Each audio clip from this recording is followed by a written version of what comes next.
Welcome to The Neighborhood, a show where a mother and her daughter talk about business, community, and everything in between. Now hop aboard the trolley and let's go.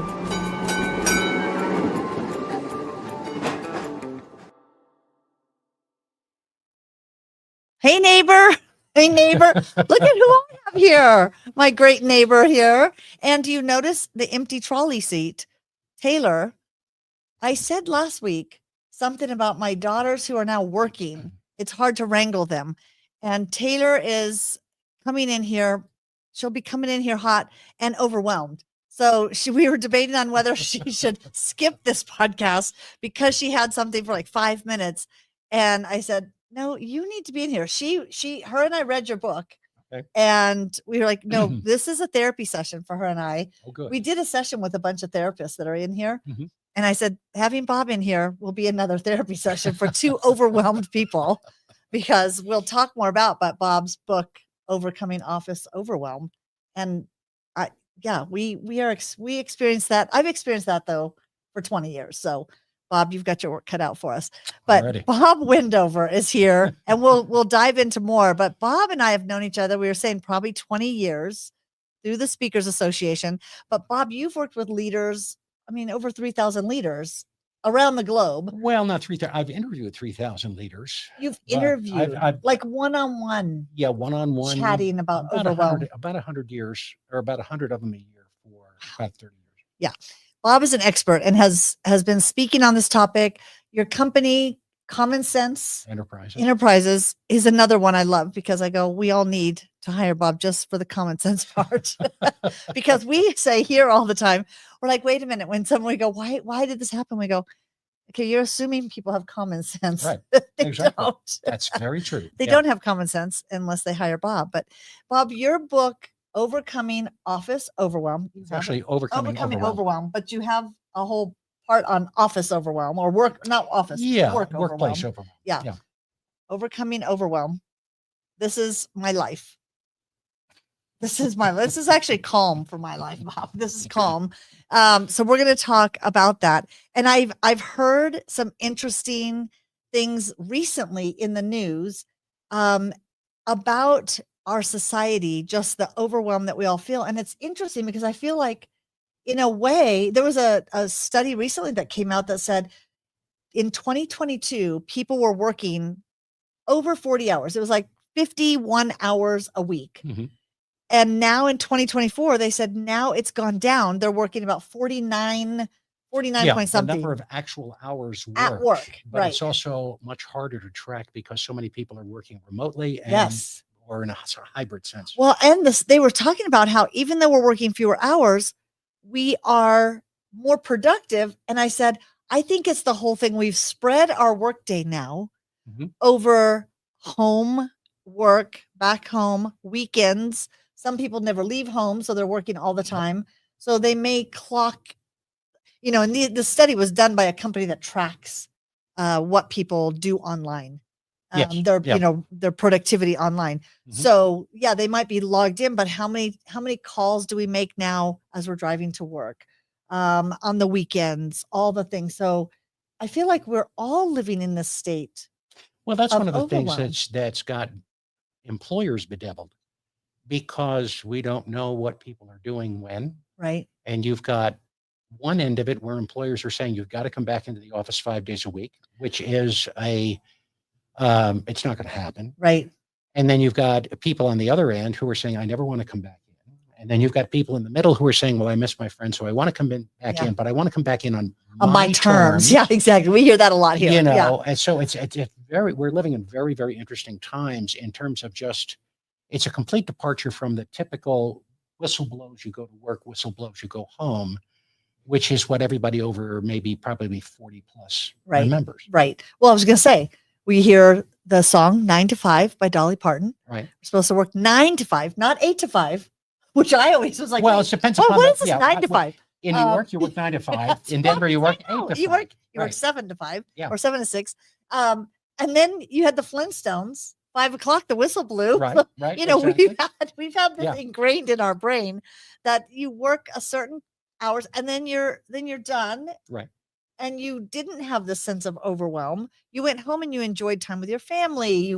You planned your vacations. Right. I mean, how many people don't even take vacations? Well, so many people are knowledge workers now compared to, if you go back to the Flintstones, of course, that was in the 1960s, but that and the Jetsons and all of those types of programs illustrated a manufacturing type of society. Right. And that has all gone away for the most part now. Right. And people are knowledge workers, whether they're frontline telemarketers or whether they're selling Consultants or whatever. coaches. Yeah. So the nature of how work is accomplished is very, very different True. than it used to be.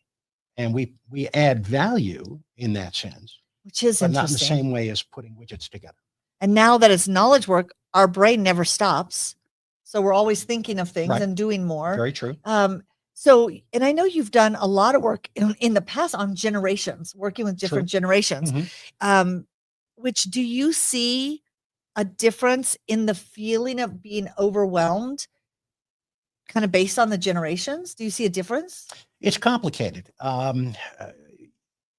We're all products of the time in which we came of age, which means that young people have come of age very much in a sense of watching people. Well, I used to use an example in the seminars about Mark Zuckerberg. People, he's worth how many billions of dollars? Yeah. And at the time, he was 25 because he created it at that Right. time. And so you've got a 19-year-old who's saying, well, I'm 19, he's 25. I can That gives do me that. 6 years to get there. Exactly. Like, it's a little more complicated. Yeah. than that. Or all the kids who want to be Instagram or, want to become all the influencers, all the people who Yeah. are doing podcasts. I can make $1 million Yes, next exactly. year. Yeah. Right. And that's the Kardashians is another good example Right. of that. Which last week we did big shout outs to Kim Kardashian. So somehow they're coming twice in a row, 2 weeks in a row. And you didn't even plan that. So are you thinking that young people feel more overwhelmed because they feel that pressure to get more done soon? It's a combination of things. A part of it is stimulation. They are overstimulated. True. They are very much a product of social media. And they're struggling because they don't have that discipline. They haven't learned how to haven't learned how to discern, if you will, what's important and what's not important. Right. They are driven by that stimulation. That stimulation is designed to be addictive. Yeah. And so, one of the things that I point out when I'm conducting seminars is recognize the body operates on blood glucose, sugar energy. But every time you make a decision, and we make about 35,000 decisions a day during our waking hours, you expend a little bit of that blood glucose by making that decision. That's how the process works. The brain uses about 20% of it. Well, if you're sitting at a stoplight, scrolling through your social media, which you shouldn't be doing in the first place. Yeah, exactly. Put that phone every down. time you see a different post, your brain has to say yes or no.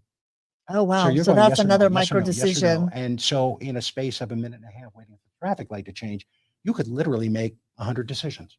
Wow. And you talk about that a lot, of all the micro decisions. Yeah. That they're basically wearing us down That's right. because we're making so many. So we should all go kind of take Steve Jobs' tip and just wear the same clothes every day. Don't make those decisions. That's, there's a validity to that. I There know. are people who are very good at making decisions, but part of the reason is they have learned how to, one of the things that I talk about all the time is take all the decisions that you make. Think about which ones you can eliminate, which Right. ones you can delegate, and which ones you can automate. And eliminate the ones that you don't need. Right. Automate the ones that you can, because there's, all you have to do is go online, and there are so many people who will do so many things for you for 20 That's bucks true. a month or Which whatever. I'm trying to hire one right now. Or Yeah. delegate. And delegate doesn't necessarily mean you've got to be supervising somebody. It could be, I'm going to delegate, and I'm going to say to I my no kids, longer we're have actually to do going this. to do Yeah. the dishes. Right. And I'm actually going to enforce that at home. Right. And that's one less thing that's on And your it's one less thing on your plate. Yeah. And it takes a little bit of time for that to happen. But over time, you're reducing the number of actual decisions you're making. And I feel like the older generation, I'll classify myself there, that we put this pressure on ourselves to do so much. And I think you and I talked about this a couple weeks ago. I feel like it's hard to not be overwhelmed because you feel like you should be doing so much. Like it's that control thing. And That's It's true hard. for certain people and certain generations, depending upon how we came of age and how we were trained. interesting. Because there are individuals out there who say, "Well, no, I just don't do that," Yeah. and I we just can say learn no from to those those. people. Yeah, we can. I know I Because, can. yeah, I can learn a lot from that because I have said several times this week, I just have to start saying no to these other activities that are adding to my plate.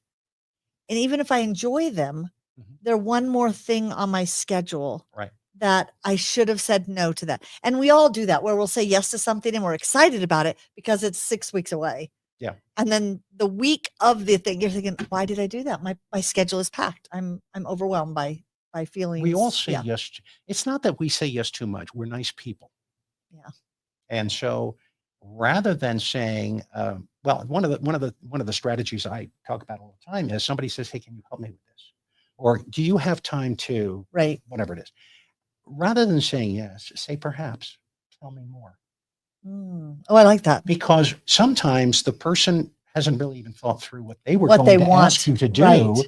And they think, "Oh, that'll Huh. take 10 minutes. Well, no, actually, it's going to take 2 hours Right. because they're not prepared and you get sucked into it. Right. So if you can size that up, and what happens in certain percentage of the time is people will say, "Never mind." And then you're off the hook Interesting. because of the fact that they think, "Oh, this is too much trouble to try to explain it. So I'll just find some other sucker." And perhaps, and tell me more, gives you a chance to think through, okay, Right. what is the time commitment? Right.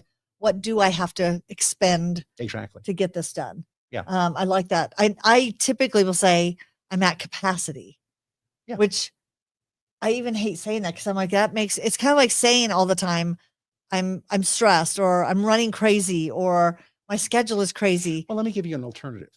One of the things I use all the time is, "I'm sorry, I have another commitment." And that commitment can even be to yourself to Right. go home and take a bath. And here's the secret. Yeah. Nobody ever asks what the What other is the commitment is. And so you Let can me be, see your calendar. you can be sitting in a meeting and the meeting has gone off the rails Right. and it's a waste of time. And you can lean That's over a to the great person one. next to you and you can say, "I've got another commitment." And you get up and leave. And yeah. And the other person's still sitting there. And they're saying, and then someone says I to need to them, try that. "Where did he go?" Yeah. And that person says, "Oh, he Oh, had yeah, another commitment." Nobody asks anybody what the No. other commitment is. Maybe on a rare occasion, your boss might say, "What's Right. the other commitment?" But that's Right. absolutely rare. That is such a good one. I have another commitment. And speaking of commitment, Help, I'm overwhelmed. here comes another overwhelmed. Help, help. How are you? Taylor's in the house. Taylor's in the house. Yeah. Oh, this is me. Yeah, there's you. You can There I am. feel free to Hi. adjust. Help, help, I'm overwhelmed. I know. I was just saying, it's like, I think it's a bad habit that we feel like if we're not feeling overwhelmed, I don't know. No, that is not me. That is not you. You have boundaries. I I would have say boundaries. Taylor has good boundaries. Good. Yes, I She do. does Glad to say hear that. no to Yeah, things. because I was pushed past boundaries.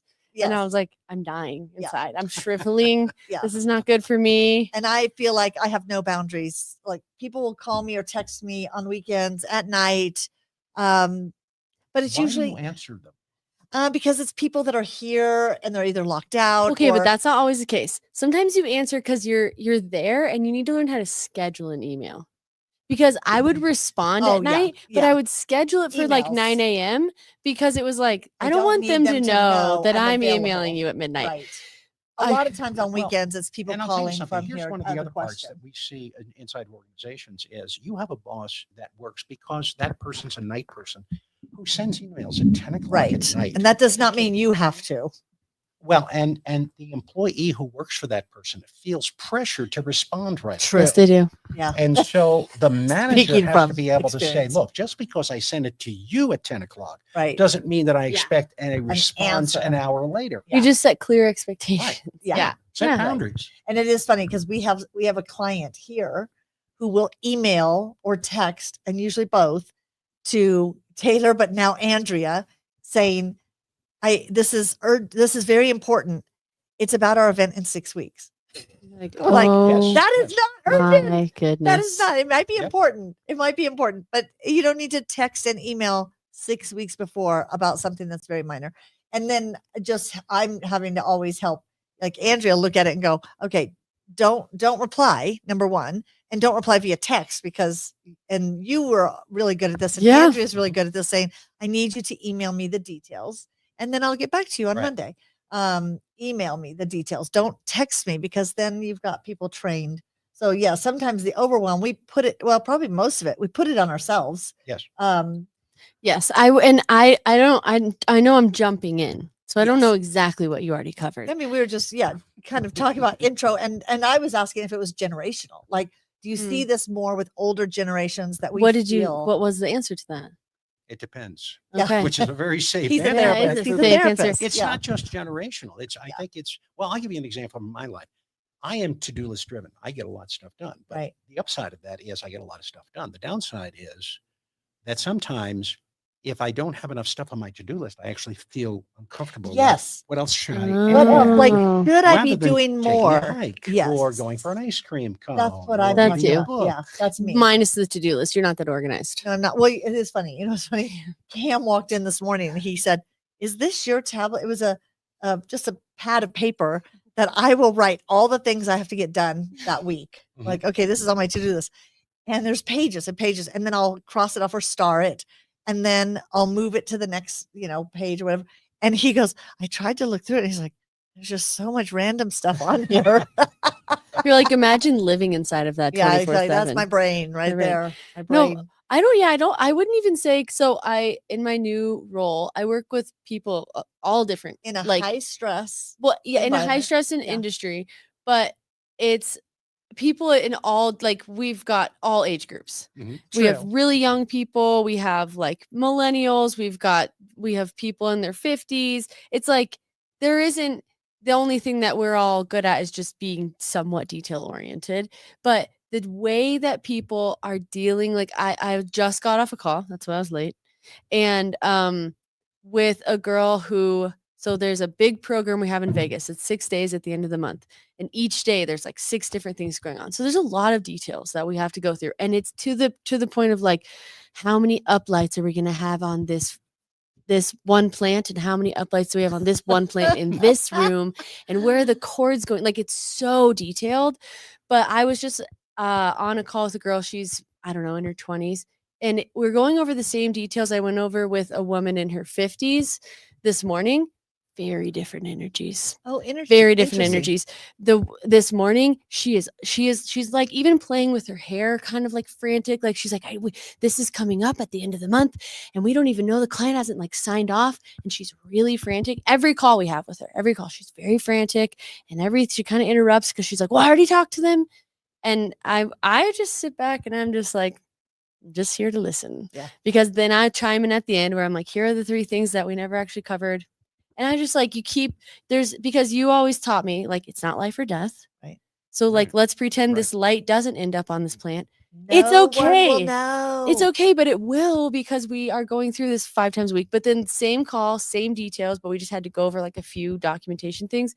Same call, same details, same room, same lights. 20-year-old and I are like, she's like, yeah, so we've got 12 of these, 4 of these. Is that like, what do you need from me? I'm like, do you have what time they're coming? She's like, yeah. I'm like, do you have a point of contact? She's like, yeah. I'm like, cool. Talk to you tomorrow. Talk to you that tomorrow. Was great. But I don't think it's an age thing. I do think it's a type, their personality. It's a personality type. I think it's a personality type. Personality type. Yeah. But it was interesting. I was curious if you had any age type things, because I'm like, I experienced that today. However, it is very personality type. Because I look at it and go, my overwhelm comes from feeling like I need to do all the things, even though I don't panic about them. But I'm like you, if my schedule is too light, I feel like I should be starting another book. I should be doing another podcast. I should be writing a blog post. Crazy. But then you're overwhelmed. I know. We have preached for a long time, the past 30 years, balance. Yeah. Now, we didn't preach balance to the boomers. Yeah. We preached show up, do your work hard, go home. It transitioned partially because of Xers. He says I'm an Xer. Oh, that's so nice. Are you a boomer? Yeah. Okay, just the last year. Okay. I say I'm a boomix. Well, you're aging well. I thank you. I'm a boomix. Yeah. But the Xers watched parents. First of all, they were dual cover couples. Yep. which meant you ended up with latchkey kids. Yeah.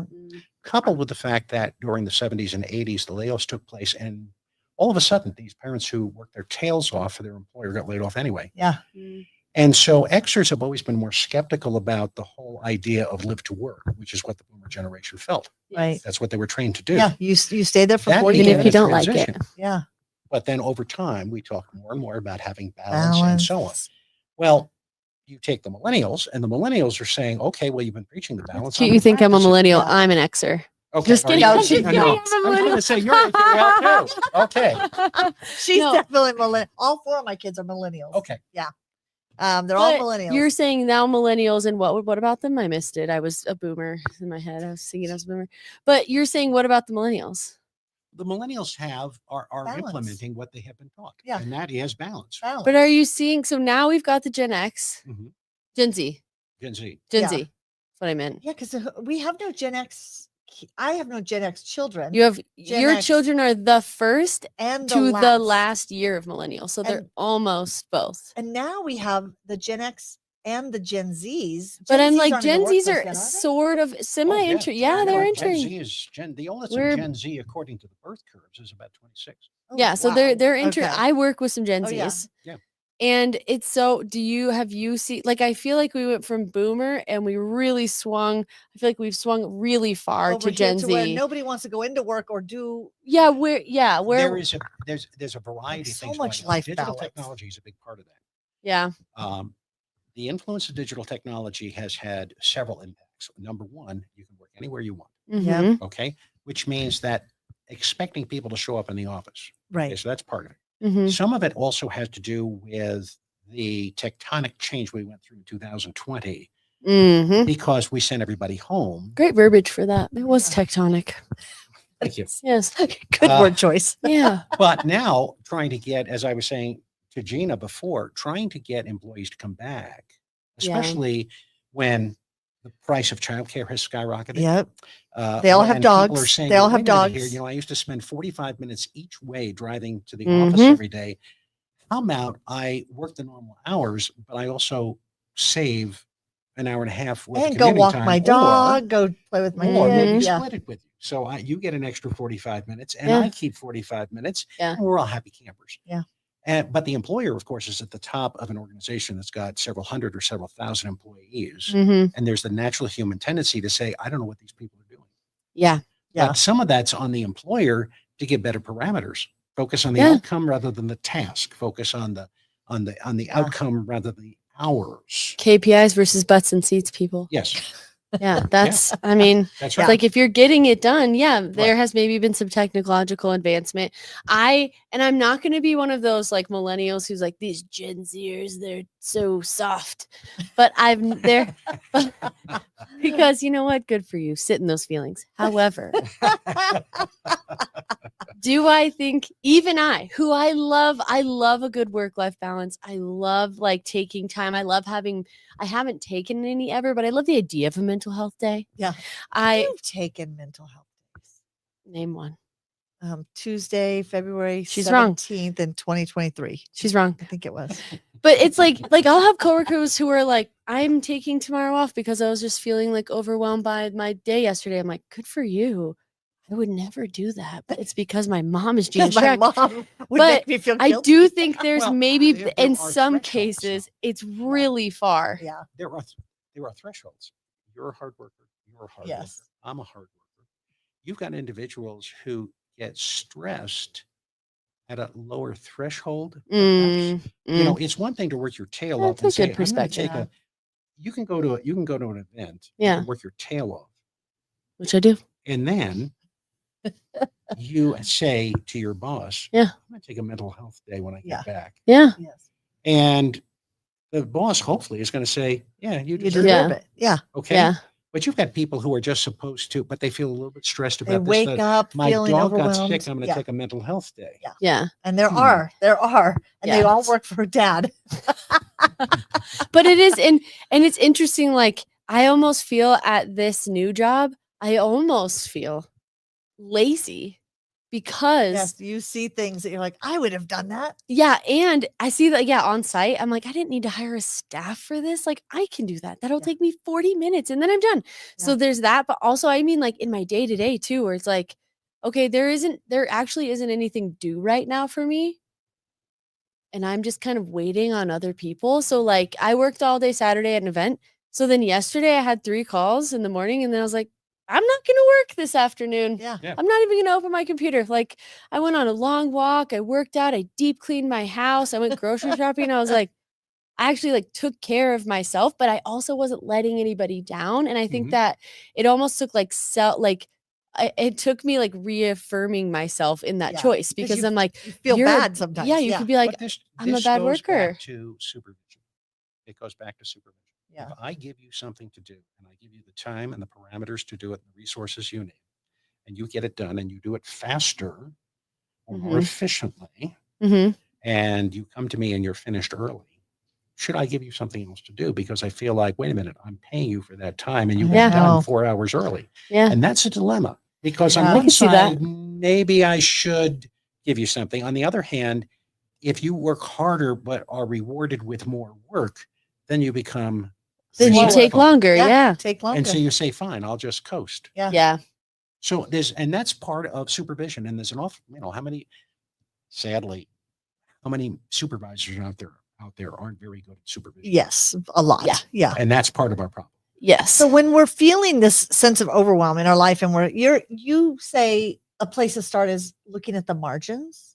Yeah. What does that mean? Tell me what that means. What that means is, you can get online and you can search on burnout, for instance, and there are literally a million searches on burnout. So many articles and blog posts. Yeah. The problem is that burnout is something that is very complicated, but we typically try to answer it with 4 or 5 quick things. Eat a better diet, get more sleep. That's so true. Well, yes, we all know that, but the person who is actually feeling fried says, good luck with that. Yeah. Go work out. I don't have I time. take my work home with me because I don't have a choice. Right. How can I sleep if I've got that stuff running around in my head? Yeah. My argument is that what we need to do is reduce the number of decisions that we make, because that allows us to use less energy. And do you do that by delegating? Do you do that by... So right before you came in, that's what we were talking about, is these micro Because this is what you need to do. Yeah. You need to make less decisions. Right. Take a look at all the decisions that you make. Say, which ones can I eliminate? Yeah. Which can I delegate? Which can I automate? Oh, I love automation. Okay. It's like sleeping in your clothes you're going to wear the next day. Well, as an example, we talked about Steve Jobs, and there's been other examples. Yeah, he's the classic. Where's the same thing? But, don't have to decide. It's probably harder for women than it is for men. But you know what? No, because you could pick out the night before. I always go in my closet. I do that. I lay it out. And I kind of pull a couple things and I go, these are my decisions for the morning. Right. Yeah. So I don't have to think in the morning. Right. Yeah. Then women wake up and go, I don't feel that way. If I find a nice shirt or whatever that I like, I'll buy 4. You're amazing. In different colors. Because then it's just easier that way. Yeah. Yeah. In that sense. Now I'm a guy and I don't have to worry as much about the appearance. That's fair. Yeah. But that patriarchy. Don't get her started, Bob. Don't get her started. This is what overwhelms me. That's the reality of things. So you've got to look at that. And so working at the margins, working in from the margins means making fewer decisions by reducing the number of things that you have to think about or planning them ahead. Another good example would be programming stuff that you need to do on a regular basis. There's something called the Ziegler-Nick effect. The what? Ziegler-Nick. The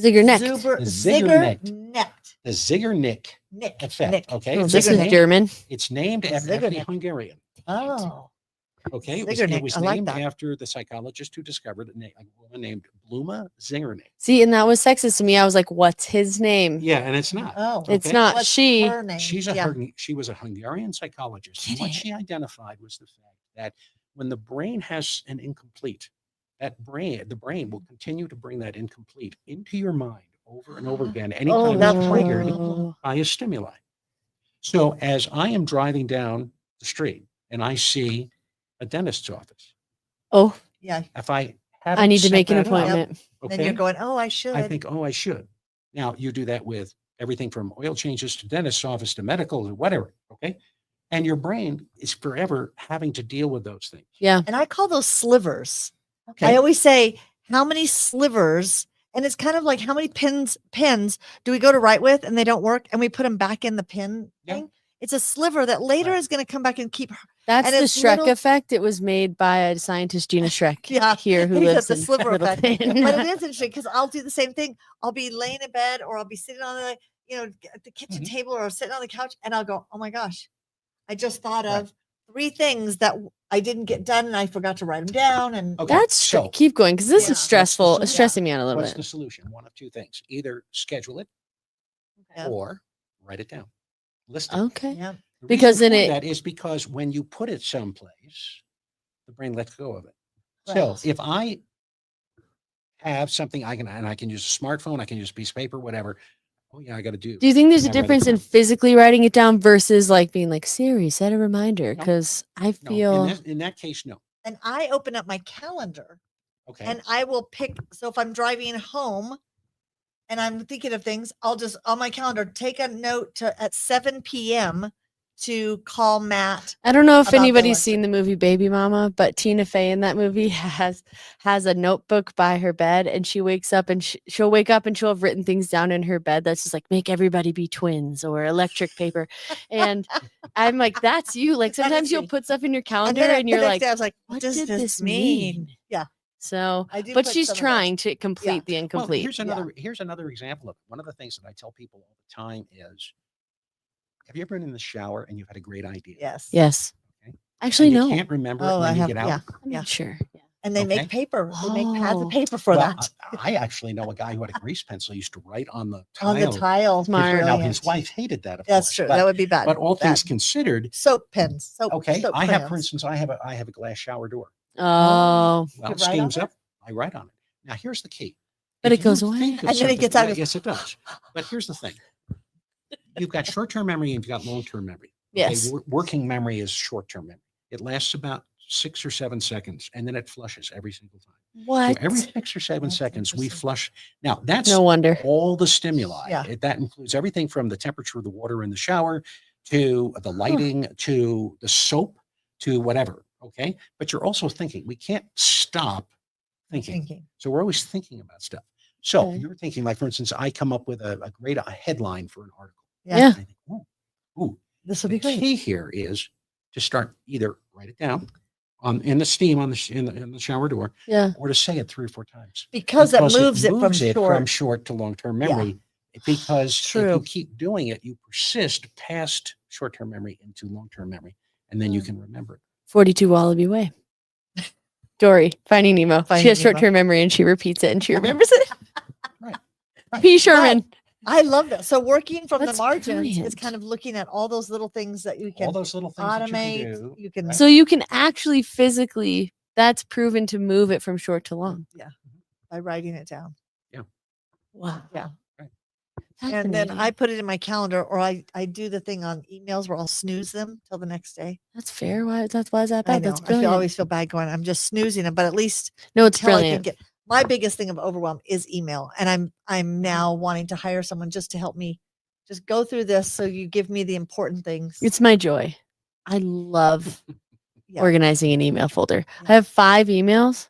They all are at 0 at the end of every day because I am like you. I've either snoozed, scheduled, sorted, replied. Like it's Yeah, a so joy. your email doesn't overwhelm. I open mine No. and I'm overwhelmed. No. And I look at it because there's so many decisions to make. Right.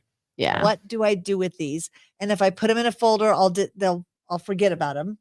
But then I'm like, well, maybe I should just highlight them all and hit. She's done that. delete. She's I done have that. in the past. You know, I came across a woman who had gone away for 3 weeks, and she came back to like 850 Yeah. emails. Yeah. And didn't know what to do. And she thought about it. And finally she said, screw this. And she deleted everything. Because they already got a message Okay. saying she was on vacation. All right. Yeah. And so she deleted them all. And she said only the important ones that really needed to be Reached persisted back came out. The rest of them all went away. They'll go away. That is, I should should- say That's not a bad should do that. I strategy know. if you stop and think about it. But then I Yeah. also look at and go, you know what? I get a notification every time someone books something here. Why? Why am I getting those? So Well- I'm causing the overwhelm because I haven't taken You've my automated email off. Overwhelm in I've- that sense I've because yes, I've Why are you- automated Okay, Overwhelm. so Why the am I question even is, on why, that? why are you on Yeah. that? Why aren't Yeah. you on that For page? no reason, because when I set it up, I must have clicked the box that said send me an email. So You I know- need to go in and do something like that to remove a lot of the overwhelm. I am a big fan of Jamie Dimon. Now, Jamie Yes. Dimon has been the CEO CEO of of Chase Bank. JP Yeah, Morgan Morgan. Chase for 20 years. That's extraordinary Yeah. the amount of time. But if you watch his interviews, occasionally people will ask him about leadership issues. And one of the things he says is, I don't worry about what the people I supervise are doing. I've given them the Right. authority. I trust them. If there's a problem, we're certainly going to have a conversation about it. But Mhm. why would I waste my time thinking about what they're thinking about? That's their job. Which is another Amen. great one. Yeah. That I'm good at. And I'm good about because I'm just assuming you guys are getting it all done. And when people do say, can I email you about this? I always ask, do you need a response? Because if you need a response, Don't you should email her. email Andrea. Because Yeah. if you want, if you're going to email me, you're probably not going to get a response. Mhm. And Now, why I'm don't just you put that blunt in your with that. signature line? I was thinking about that the other day. I was like, how rude is that? But then it's honest.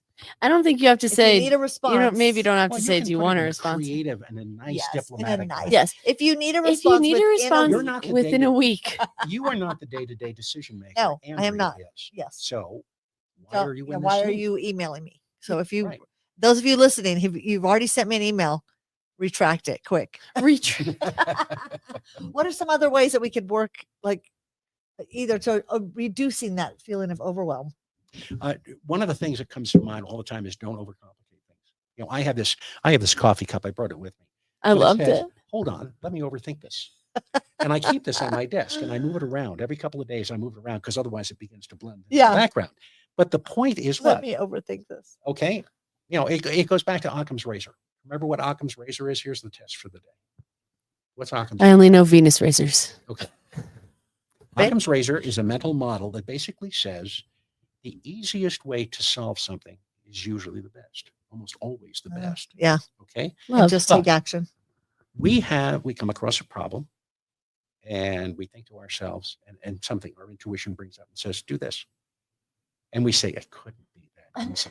Yeah. And so we start thinking of what are the other ways that it could be done. Well, if the easiest way came to us do first, it. why not just act on it rather than overcomplicating the process? Which is very Especially for bright people who think. Yeah. And there's an awful lot of knowledge thinkers out there who just overcomplicate stuff. Right. That is And a it really makes good things point. worse. That's So actually really listen good. to your intuition. And it is interesting because one thing that there's two things that I try to keep in mind. One, that book, 4,000, we have 4,000 weeks. Have you read that one? Don't I say have not. that. Don't say Basically that. a book that says you're going to die in 4,000 weeks. I don't need to know Like that. when you have things that you feel overwhelmed by, put it in perspective. You know how to put it in perspective. And is this really a medical emergency? Snooze it for 4,001 weeks is Yeah. basically what we're saying. That's my thing. The other thing is, I do believe when I am a fast decision maker, because I feel like if you have 3 decisions or 3 choices, pick one and start moving. You can always change direction, but just start instead of sitting there agonizing for a week over these 3 things. And I hear people talk about that a lot of. I just am not sure which one to start. Just start one, pick Yes. one. So that's very Right. similar. It's that whole thing of just make quick decisions. You can always adjust. You can always come to a dead end and go, okay, let me go to Mhm. this decision and go this route. When we agonize over them, we're overthinking and we're looking for the perfect answer, which is stressful. Mhm. And there isn't a perfect answer. The brain hates uncertainty because the brain's job is to Yes, keep you mine safe. really does. Yeah. Okay. Because of that, anytime there's uncertainty, the brain automatically stresses you. It adds cortisol and adrenaline to your system. And it also brings to mind all of the ways something could go wrong, not the way Right. something could go right. Yeah. Okay. So what we tend to do is we tend to stop unless we have a sure thing. But there's no such thing as a sure thing. Amen, brother. You're right. So you have to give it up to, it's kind of like having we talked about difficult conversations. Right. Okay? There is an apprehension when we go into a difficult conversation because we have to initiate it. We don't know what the outcome is going to be. We Right. don't know how the other party is going to respond and so on. Okay. Right. But here's the thing. It's only that first 10 seconds or so that is actually uncomfortable. Right. Once you get into the conversation, if you are well prepared and you have anticipated how the other person might respond, you have a plan. Yeah. Yeah. So do. if I try to approach someone and I need to correct that person's behavior, I know that they are going to do one of probably three things. They are going to nod their head and say, okay, and they're going to go along with it. Right. They're going to say, they're going to deny it, and they're going to say, and so Get I'm going to defensive. have some proof Yeah. to demonstrate that, or they're going to blow up on me in some emotional way, and I have to be prepared for that, which typically means I just wait for the swell to go away. Yeah. And So- then once that's done, then we go back to saying, well, now let's talk about this. Let's process this. But it's that initial uncertainty at the beginning of, oh my God, what's going to happen? Yeah. And so we put off, for instance, I've told the story, and I've fired 2 people early on. who You talked are a their monster. who talked their way back into Oh, interesting. because I wasn't prepared. Okay. And each one of them stayed for another 4 months, cost me how many thousands of dollars worth of salary, Wow. and I fired them again. And after I fired the second, after I fired the second one, Then the you're second mad time, that you I didn't said do to it the myself, first time. okay, Yeah. I may be slow, but I've learned something here. Dang. Yeah. It goes back to Yeah. that old adage, hire slow, fire Fire fast. fast. Yeah. Yeah. If the person's not performing, Help document them it. find the and move on. best new path. Yeah. Yeah. That's interesting. What do you, because I feel like I know an example, hypothetically, of a mom who stressed children out. I mean, I look at how parents teach overwhelm Right. to their children. And the example is when you guys were little, and I think it was you or Bailey eating an ice cream. We had nothing to do. Oh, it was Bailey. Nothing to do. I would that never day. eat ice cream slow, by the way. That's true. And we had nothing going on. So we stopped and got ice cream at Bonnie Bray, and we're eating ice cream, and Bailey's ice cream is dripping down the side of the cone. And I was like, Bailey, hurry up. You got to eat that faster. Like, lick the sides. Here, let me show you. And I'm like, clean it up. Okay, you got to do this quick. And she's like, why? Where are we going? I was like, nowhere. You just need to hurry up and eat the ice cream. And I was like, how many parents are like, hurry, I need you to hurry up and get ready. Hurry, we got to be out the door. Hurry. And it's like, I think we almost program our young people to be overwhelmed from the get-go because we're always rushing, even when we're not late for anything or we don't have a real agenda to get to. Yeah. I We're was just mentioning the book Anxious Generation to you, written by Jonathan Haidt. Now, Jonathan Haidt is a psychologist he's on the faculty of New York University, but he wrote The Coddling of the American Mind prior to this. And this book is about how Generation Z is overwhelmed. And he blames it on 2 issues: digital technology, which they have access to as early as 3 years old. Oh, so frightening. They should not. Pedophilia. And safety. Safety on the part of the parents, as in, I can't let my kid walk across the street. Right. They might get or safety on the kidnapped. part of policy and public policy makers, where you need an escort to go to the principal's office. No, just walk down to the principal's office and those types of things. Right. So these kids are not playing enough. They're not learning to relate enough. And as a result of that, when we take them into environments and we expect them to think, they don't. Yeah. They can't. They're afraid. Someone else has done it for them. Yeah. Mhm. Yeah. There's another author who worked with him on this book, who I just loved, named Lenore Skenazy. She wrote a book called Free Range Kids, which was rather controversial at the time it came out about 7 or 8, 10 years ago. But her point was, they both live in New York City. And she tells a story at the opening of her book about the fact that here she is taking her 12-year-old, and her 12-year-old wants to go from the New York Public Library to her apartment by getting on the subway. Whoa. And going downtown. Yeah. It would be scary. And she said, scared the living daylights out of me. But I also said to myself, what are the chances? Yeah. And so once he did it, it opened a whole new world. Yeah. And he has a smartphone and he can contact. And if he's not sure, he always has money in his pocket to take a taxi instead if it looks sketchy or what have you. But she said you have to empower kids, because if they don't have the opportunity to fail and learn, yeah. And this is part of our problem. Right. That is. It's like we're not letting those kids individuals, fail. you add 5, 6, 7, 10 years to them. Yeah. You put them in college, and the college, they are out of their parents' house. They're no longer protected. So they overwhelm the counseling centers, which we are seeing across the nation. So true. And you take them out of college and you put them into an employer situation and you say, think for yourself. And they actually don't know what that looked like. Yeah. And then the employer gets upset because like, where's your common sense? Well, it's interesting. Kirk, my husband, said he hired somebody whose mom came when he first was hired to the job to ask about his benefits. Yes. Yeah. That's not uncommon. And I was like, oh my gosh. Yeah. I was doing a session down in Houston and a woman came up to me and she is the director of pharmacy for a veterans hospital. Okay. And she said, I was hiring pharmacists. And a mom came in with this. Now, this young lady is a PharmD. She's a 6-year doctor of pharmacy. And mom shows up and she said, I was floored. And so I didn't know what to do because I didn't want mom in the interview. And then it dawned on me. And so I said, my assistant, take mom for a tour and I'll interview the daughter. And so that's what happened. And 45 minutes later, she said that the daughter was very qualified and would fit technically with what we needed and so on. And she said, as the mom was coming back, the mom said to the daughter, hey, this place is cool. You should work here. And that kind of sealed the deal.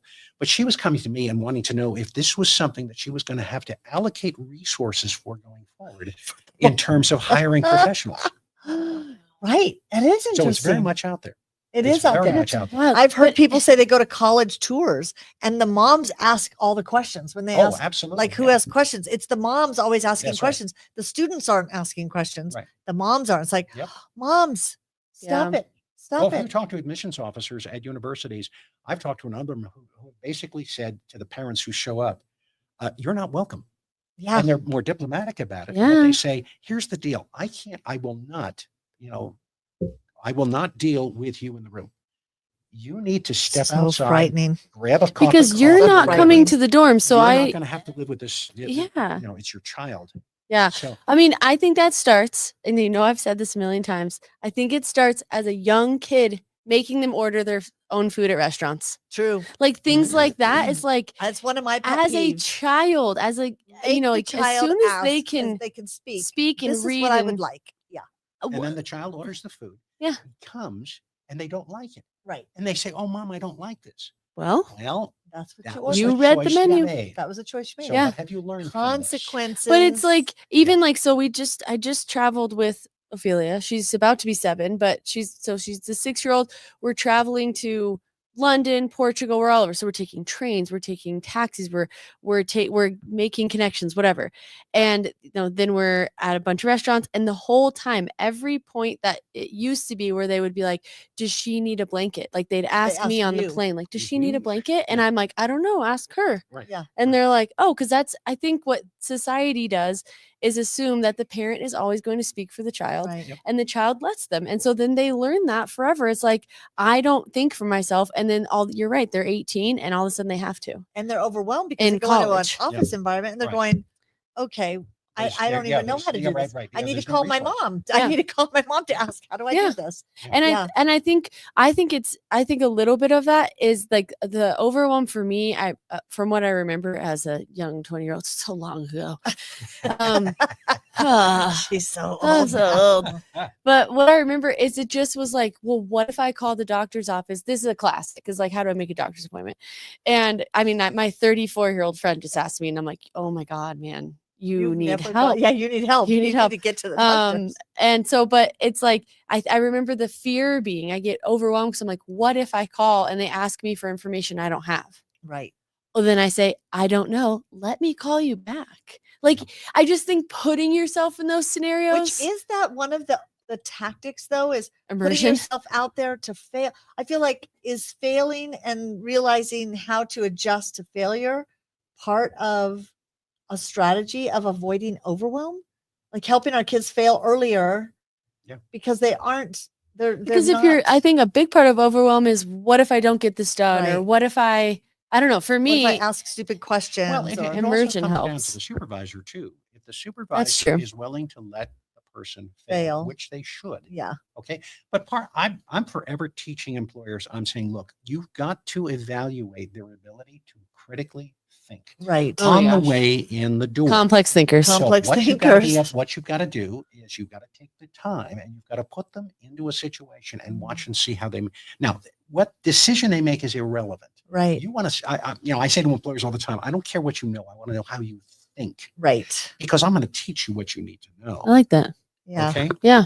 But if I need to know how you think, now, will I still hire you? Well, yeah, perhaps if you have other skills that I think I'm going to need, such as communication or relational skills or what have you. Right. It's just that you don't seem to have the critical thinking skills. Which At you least can't. I know It's on the hard way to in the teach. door Yeah. what I'm going to have to train you on and focus on. Okay. But we don't do that. An awful lot of employers shoehorn the selection process into everything else they're doing. Right. And then they get upset when what they get on the job is not what they had hoped or expected. And I think as a supervisor, like you said, not only do you have to let them fail, but you have to be able to, when they fail, make it okay to and debrief it of what's the learning. Yeah. What did you take away from this? What did we take away? Right. Because I think sometimes employees are afraid, will I get fired? Will I lose my job? Will I? Absolutely. Yeah. So they don't feel safe failing or making decisions that's on their own. the parade in the office. I joked with employers about having a parade in your office, which is people coming in and asking permission questions. Yeah. Hey, I was thinking of doing this. Is that okay? Well, I gave you the authority. I gave you the resources. Pull the trigger. Yeah. What do you Yeah, think? just do it. Do it. Do it. Why are you coming to me to do it? Yeah. Like, Well, I didn't want to get in trouble, or, oh, well, I didn't quite, well, figure it out. Right. Yeah. You decide. yeah.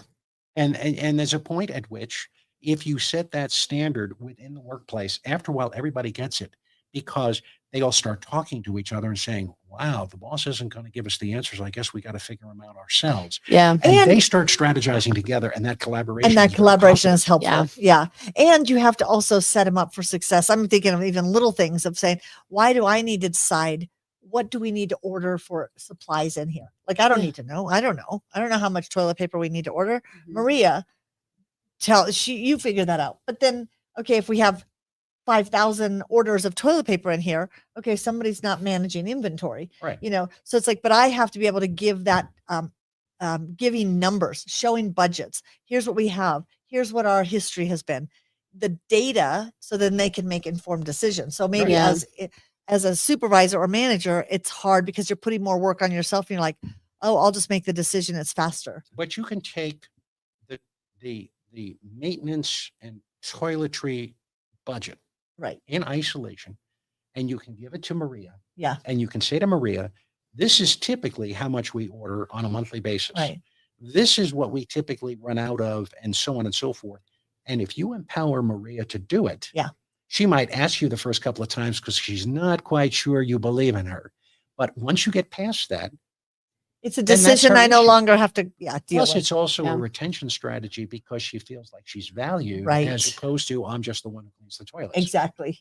And to even give her the information, like, here's some events we have coming up. Well, Right. how do we need to do things differently? Right. Yeah. Exactly. I do think some of it is we bring it on ourselves because we make all the decisions, because it's easier than having to give information and empower There's a other great people. technique that comes out of education called a think aloud. And a think aloud basically is, a student goes to a teacher and says, how do I do this? And the teacher, rather than giving the answer because it would be more expedient, says to the student, I tell you what, let's think this through together. How would you begin? I like that. I like that Okay. too. Yeah. Now, there's a little bit of uncomfortableness there at the beginning where the student says, uh-oh, I've got to think for myself. But once you get past that discomfort and you begin to go back and forth, after a while, the student gains confidence, begins to understand the critical thinking process. And if you set that up in the classroom where you do that to everybody, after a while, everybody realizes, oh, I don't want to go to the teacher and ask a question where it's just going to bounce back that way. I'll just think for myself instead. And you can take that entire concept and you can put it in the workplace, and it works the same way. Mm-hmm. Did you ever read the book, The 1 Minute Manager Meets the Monkey? Yeah. That What a one title. it's a super short read. I mean, it's had to be from the 90s or It wasn't. 80s? No, probably in the 90s. 90s. Yeah. It was early on in my training when we started our training company. So it was like 95-ish. And that book, so skinny. The premise is that exact thing. When somebody comes to you and asks a question, instead of you just giving them the answer, you turn it on them and make them take the monkey. And the analogy was, if they come in and say, oh, I don't know how much toilet paper to order. Right. They've left the monkey on your back and they leave feeling good. Right. They're not overwhelmed. They don't have any decision to make. Now you've got 50 things you have to do. Instead, you turn around and say, well, how much do we need to? I mean, we're using toilet paper, which is a weird example, but and you let the person leave with the monkey. You figure that out. You decide, what do you want to do? And then when they leave with the monkey, they're not bringing their monkeys back to you all the time. And it's the whole concept as a manager. Sometimes we're taking on all the decisions, which are eating our time and our calories. When you stop and think about which the is number of interesting. decisions a person makes every What day. did you say? It was 3,000 or how about many? 35,000. 35,000 decisions a day. In 24 hours during the waking hours, about 18 hours. A day. Yeah. I think today I've made 40,000. Okay. Now recognize that some of those are things such as left, right. Yeah. What do I eat for breakfast? What do I eat for breakfast? Those types do I of use things this too. bowl or that But bowl? 35,000. 35,000. And so the micro decisions are the ones we can automate, a lot of them. Putting your clothes out the night before, doing the things, set your breakfast bowl out. Oh, the amount of prep I have to do at night when I have to leave in the morning is insane. But it that is helps so the next helpful. morning. Yeah. You're not making all those micro decisions. And over time, you will do it without even thinking about it. True. Yeah. Because it just becomes a routine. It becomes a rehearsal. Yeah. And that saves thinking time as well. Yeah. It's the concept of being kind to your future self. Yes. So at night, I'm like, wow, I'm really tired. I don't want to pack Ophelia's lunch and prep and pick out my outfit or pack my lunch. Then I'm like, if I take 15 more minutes right now, my future self will be so happy and less overwhelmed. And it's true. And it is like, less decisions. Two is recognizing what you should stress about and what you shouldn't stress about as well. True. Which is part of this issue, Yeah. I was talking about this the other day with somebody. You ever see idiot drivers? Oh, every day. Every day. Okay. Every day. Every day. Now, you have an option when you watch somebody do something stupid. You can get upset with them. Yeah. Okay. Or you can change your mindset and keep it in perspective. And so this actually happened. I was on Dry Creek Road and I was driving across Saturday morning. I was driving to Cobell Library. Great library. Love that library. Shout out to Arapahoe Library. As I'm driving along, literally a blonde in a Beamer. This sounds like a joke. This sounds like a joke. It sounds like a joke. Yeah. But she goes flying past me on the right. Okay. Yeah. And she cuts in front of me. And we traveled for the next 2 hours or 2 miles. Every time we came to a stoplight, I was right behind her. You're right behind her. Like, good thing you got in front of what was me. the point? Yeah. Okay. Right. But what I do is I created something called the One Car Ahead Award, which I love. Okay. I wish you could. I wish you could give that to people. Did you give them? I can't because I couldn't catch up with it. But the idea is it's about the mindset. And the One Car Ahead Award says, after a remarkable amount of speeding, cutting people off, bobbing and weaving, and generally endangering others over the past several miles, you have succeeded in getting one car ahead of me at this traffic signal. I know your family would be proud. The rest of us not so much. Oh my God. Okay. Have you ever I've never given one because, well, I'm also afraid that if I try to give one to one of those people, they might. Oh, you know what I would love to do though? To put it, if you go to the same place, place, leave it on their car. Oh my God. Oh, Bob. I have a whole product line now. Oh my gosh. Oh, that's so good. It's all about mindset. Yeah. I mean, it is. Because I used to do the thing where I would roll my window down. I go, I hope they're okay. In my head, I would tell the story. They don't care. Well, I would tell myself, they're on their way to the hospital. They just got a call that their child's sick and they're rushing to get there. And that's why they had to cut me off in traffic. See, that's between you and I. You're empathetic and I'm the One Car Ahead Award. You're smart. I was going to say, the empathetic sometimes is hard for me because I'm like, oh, their wife. And I'm like, no, they're just a jerk. Like, you don't have to drive like this. Oh, they deserve the One Car Ahead Award. I always do this to them because I'm like, good, way to go. Like, you did so, like, wow, that's amazing. My wife crosses herself when she sees this. And most of them don't know what that means, But wow. Yeah, that is interesting. Wow. And it is that stress we put on ourselves that's unnecessary. I know. Well, like, let it go. And I think parenthood, you taught me, turns out you're a parent, you're my mom, is what I'm saying, is you through your parenthood journey with me, but I was a perfect child. So the other three, I remember, I mean, I took what you have said into my parenthood. And one of the things I remember is you would say to dad, and I learned this as I was older, but I see it now, is that you would say, I mean, well, don't try and find logic where there is none, but it's the concept of like, and so then as a parent, Grant would be like, Ophelia, like, don't do that. And I was like, why? Or better yet, Like- they always ask, why are you doing that?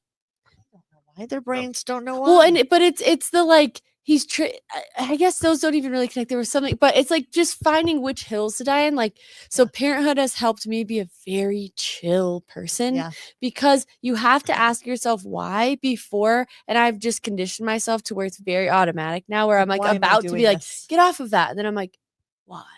I'm like, okay, well, I'm worried she'll get hurt, but also she's not going, like, she's proven herself, or okay, if that gets dirty, we wipe it off, or okay, if she spills, we clean it up. My like banana. That's the banana logic story. where there is none. Where it's my oldest son. Oh no, it's I was thinking of the banana, but that wasn't your tagline. No, at the end of that the one. banana story was when I was a young mom. I had no experience. I told you it was the other three. Yeah, it was the other three that were bad, and they're all my guinea pigs.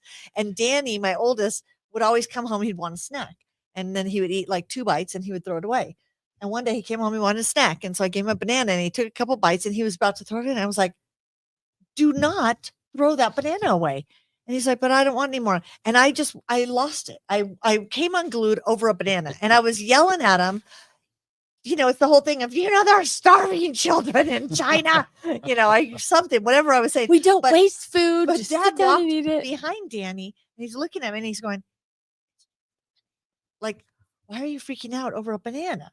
But it was like, it's the principle. It's the principle. It's the principle. But if we let him get away with this, he'll order a Wagyu steak at the next dinner, take one bite and not want it. Away. But it made me realize, okay, we freak out about things and we get panicked or stressed or overwhelmed because we think it has to be this way. Yeah. And it's like, okay, maybe instead I could have said, you know what, let's save that in case you're hungry later. Go play. Wow, that could have been such a short interaction. I think like before you become overwhelmed, it's almost like, wait, why is this bothering me so much? Or why am I putting so much energy into this? Or what is it that I'm really wanting to get out of this? Like for me, I could have given Danny the 1 bite award. 1 bite award. You just took 1 bite of a snack. Good job of managing your food intake. I don't know. But it's like sometimes we put it on ourselves. Yeah. It's our sense of control, our desire for control, even when control is irrelevant. Yeah. So essentially overwhelm is just the overarching need to control things. Yeah. And if you can just let go of control a little bit at a time. Well, it is that, but it is also overstimulation where we feel like we have to. When you stop and think about the amount of intake that we all manage these days. Yeah. That's part of it. It's crazy. That is, we feel out of control because we wake up to several hundred messages, the vast majority. That's why I don't wear a smartwatch. And because I get overwhelmed when it's like ping, ping, ping, ping, ping. I'm like, But another thing is turning on the news. I know. And we're always getting on their case because they'll leave the house with no jacket. We're like, oh, did you not know there was a snowstorm coming today? Oh no, because I don't watch the news. But I do make sure I don't take on the news to a level. Like I don't watch all the news. I'll watch like 10 minutes of it. You hear it. They're just going to say it over and over. But I think we're also this generation, for the last couple of generations, we're now concerned about everything going on in the entire world. Somebody's house burned down in Indiana. I don't need to know that. I don't need to worry about that. I should only have, it's limiting those. And it's not that you're not empathetic. Right. But you're like, what can I do about you have to look at, the media is in the business to make money. Right. It's not in the business to inform people. And that's one of the things that people miss all the time. And they think to themselves, this must be the most important story. It's so important. It's not. And here's a true story. I have a friend who used to be a photographer for CBS in Indianapolis. So one time, just as a lark, I went out and was spending time with him. So we got on the truck together. And so we're going from place to place doing, whatever. And he was very thankful because at that time we still had the cameras that were gigantic. Wow. And so I was gripping for him for a week. He was like, hey, this is great. Yeah. But we got to, it was maybe 4:00 in the afternoon. There was a house fire. So we get to the house fire. We set the whole thing up and he's going to satellite it back for the 5:00 news. And the producer kept calling him and saying, is it a working fire? Now, a working fire in firefighting parlance means that you can see flames. Oh. And it wasn't. It was a roof fire. It was an electrical fire that had started in someplace on the second floor. And so you could see lots of smoke, but it was burning up the attic. And it was destroying the house from the top down. But you couldn't see any flames. And 3 or 4 times as they were getting closer and closer to broadcast, he kept saying, is it a working fire? Is it a working fire? Is it a working fire? And Ken kept saying, no, it's not. We got to end of the broadcast. The producer said, is it a working fire? And Ken said, no, it's not. And the producer said, okay, pull it. Come on We don't want to cover it. We don't want to cover it because there were no flames. And that taught me such a valuable lesson about media priority. Right. Yeah. Because because we don't have flames, the house is ruined. It's The not going to be family's- as dramatic. The family's in disaster. Yeah. mode. Yeah. And yet it doesn't make the news not because dramatic there's no enough. flames. That is very good. It's like, don't take on the problems of Other things, people, of other people's, things going on. And they're only showing you the dramatic things. So you'll Right. get worked up. And Instagram's only showing you the fake things. So just get out of it all, people. Wear a jacket all the time, and then you don't have to watch the news. Which would be another thing that would be good for you. Just keep a jacket in your car. I do always have a jacket in my car, Just in case. Yeah. but it doesn't always go with my outfit. So Yeah. Okay, Bob, the book once again is Overcoming Overwhelm. And you work with organizations on implementing some of these strategies. I do.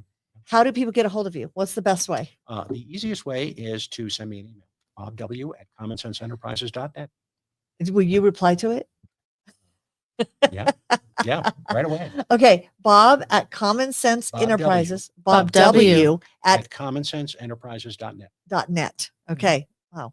Okay, that's a lot. That's a lot to remember. are you overwhelmed? I'm overwhelmed by that. I'm going to put a link in our show notes. Bob Yeah. W. Bob W. I love it. Yeah. And you know what? Oh, on your drive home today, just remember there's a 1 car ahead award. Oh, I that's love that. The chances are about 100% that there will be There somebody will who will get be. one car ahead of somebody one on who the will way get home. that. Yeah. I really want you to someday follow them. See, this is what I would do. Follow them wherever they stop. When they get out, they go in the house, then put this on their windshield. I did that once. And that's Remember, a how I'll car get almost hit shot. me in an intersection at like 5 a.m. They blew through a stop sign, almost hit me and Margie at an intersection, only to go 1 block over and park at a climbing gym. So I went over and wrote them a note, and I was like, I have a 5-year-old daughter, and I did not think that walking my dog before school was going to be the reason she lost her mother in the morning. So next time you're driving to the climbing gym at 5 in the morning, how about stop at the stop signs? And I put it on her windshield, and I walked away, and it felt very good. Have some printed up ahead of time. I know. Oh, be ready But for no, that. it's so, I mean, I got a lot of helpful tips. I'm Yes. feeling it. It's, I mean, the easiest solution, what was that called? The something Hungarian. Oh, the Ziggernick. Ziggernick effect. I like Yeah, that. we need to just say that. Use that in know. sentences more. I know. Yes, there goes the Ziggernick. Oh, there's this, effect. you know what? Just use the Ziggernick effect. That's a Ziggernick effect. Yeah. Bob, this is Bob, it's so wonderful, fun. delightful. Thank Yeah. you. Thank you for helping It's a treat. us. You know what? I'm going to tackle my email. I am hiring a virtual assistant to Whoa. just help me get it. Or I could hire you. You should hire me. Since she has a lot of time off now I do. in between these Yeah. projects. I know. I'll give you my overwhelmed email. I would love it. I would love someday to see inbox 0 without just deleting them all. But I'll help you. yeah, so that's my We're going to overcome your overwhelm. There you go. And Yeah. I'm going to look at the margins and say, okay, what are little things I can be doing? My favorite tip that if you forgot was write it, say it 3 or 4 times, or write it on the shower wall if you have a good idea, because it will move it to long-term memory. Yeah. Right. That That is was true. phew, blew my mind. Yeah, because otherwise you just keep forgetting it, and then you'll think about it again in the middle of the night, Love that. and then you'll wake up and write feed mayonnaise. to Make tuna. everybody feed mayonnaise. Feed mayonnaise to fish. No need to put mayo in the tuna cans. Exactly. See, she doesn't even know that reference. That's another great movie, Night Shift, with Michael Keaton. I think it was Michael Keaton, wasn't it? Night feed- Shift was Michael Keaton. Yeah, he woke up with a great idea. Feed mayonnaise to tuna. I'm going to call Starkist. Oh my gosh. So see, if he would have Brilliant. written it on the shower, he would have Remembered he it. would have remembered it. So yes, well, neighbors, it was great chatting with you, and we will see you next week in the neighborhood. Bye.